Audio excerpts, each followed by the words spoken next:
Storm Track 12 meteorologist just Les still back with you on this Friday morning. We are headed into some of the coldest air we've seen thus far this season coming our way. It's a short, sharp, cold shot, but it'll take us below freezing as we head on in through the day tomorrow. Starting off with some clouds around the area for this morning, but they will depart, and we'll be looking for sunny skies for later on this afternoon. Again, it's the cold shot that's going to be giving us about a 18 to 24-hour period of some of our coldest weather we've seen. And as a result, we do have some freeze warnings and advisories that are in effect. Sunshine, dry weather, mainly until middle, maybe the end of next week. There's some debate as to when that next storm system comes our way. Some forecast models are bringing in for Halloween. Other models are much slower, delaying it until next weekend. So that's something we'll have to fine-tune and continue to track here for you. But it is the cold temperatures we're going to be experiencing overnight tonight. National Weather Service has issued a freeze warning for pretty much all of eastern Carolina, with the exception of right along the coast. Carteret County, Pamlico County, Dare County not included in that, but everywhere else is. And what we're going to be looking at is Pamlico and Carteret County seeing a frost advisory. So inland areas that were highlighted in blue there, most of the counties are going to be looking at temperatures for a 3 or 4 hour period down near that freezing mark, especially away from water. We're talking Duplin County, Lenoir County, Pitt, Martin County, going to be seeing some of those colder temperatures. Meanwhile, because of the cool temperatures but the access to water, we may see some frost form in Pamlico and Carteret County as we head on in through tonight. This reinforcing shot of cooler air is bringing a couple light sprinkles and showers to the area. Also, plenty of cloud cover for this morning, but that's quickly racing off towards the east here, and that front gets off the coast shortly by later this morning.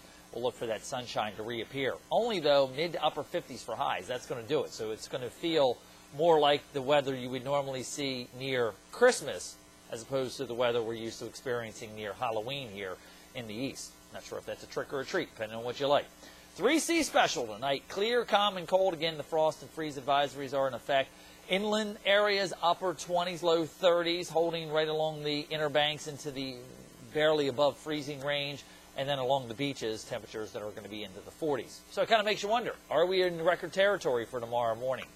I don't think Kinston or Greenville is going to break their records. Washington, that one looks in jeopardy. New Bern, we're going to probably get close to tying that record. And Williamston, we're also going to be flirting with the potential for some new records early tomorrow morning. So a couple deeper inland spots, the records are possible for overnight tonight and tomorrow morning.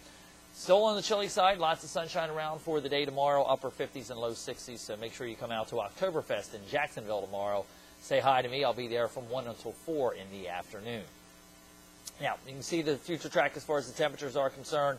Again, mid-50s, that's going to do it for temperatures. Notice overnight tonight, the inland spots, upper 20s, low 30s, holding, though, into the 40s along the coastal sections here. So we're not looking at the hard freeze and frost along the beaches because of the water. The water holds heat, and as a result, we're going to be looking at slightly warmer conditions there.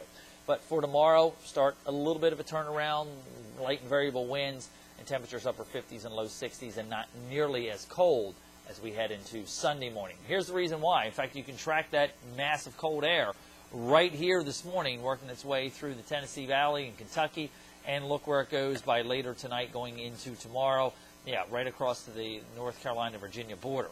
Now, notice, though, the trough does start to lift out, and we do start to get warmer air, or seasonable air, with a more of a zonal flow starting to develop here as we do head on in through the second half of this weekend going into the early part of next week. So that's going to keep the cold air bottled up across the Great Lakes and Canada. And then notice a little bit of a split flow starting to show up here. And this is what kind of concerns me with the storm system we're going to be tracking for next week, that because of this split flow, we may start to get some pieces of energy coming eastbound a little bit quicker than the models are showing. You can see one trough kind of going off the coast there late Saturday or late Sunday into Monday. And then we do watch for the next digging trough to really start with that cutoff low sitting up there across Montana. Blizzard conditions up here for the Dakotas and Montana. Meanwhile, we do get a surge of some warmer air coming for us. So by the middle of next week, we are going to get temperatures back to more seasonable levels. Future track shows the clouds off the coast by noontime. West-northwesterly winds bringing that drier and cooler air in with it. Highs pretty much parked right over us tonight. Now, this is going to be a little gusty along the beaches later this afternoon, but inland spots, I don't think it'll be all that bad. And then you'll notice as we progress overnight tonight, light and variable winds across the area here with clear skies and light winds. That's going to allow those temperatures to drop down pretty cold. And then as we head on in through the day tomorrow, we'll be looking at mainly sunny skies for the area here. Some high mid-level clouds do start to come in on Sunday. That is going to be ahead of that reinforcing shot of cooler air with another high pressure that is going to take control of our weather for the first part of next week. So we'll look for the sharpest, coldest shot of air we've seen thus far this season in here for the next day and a half or so. And then after that, we start to see temperatures moderate.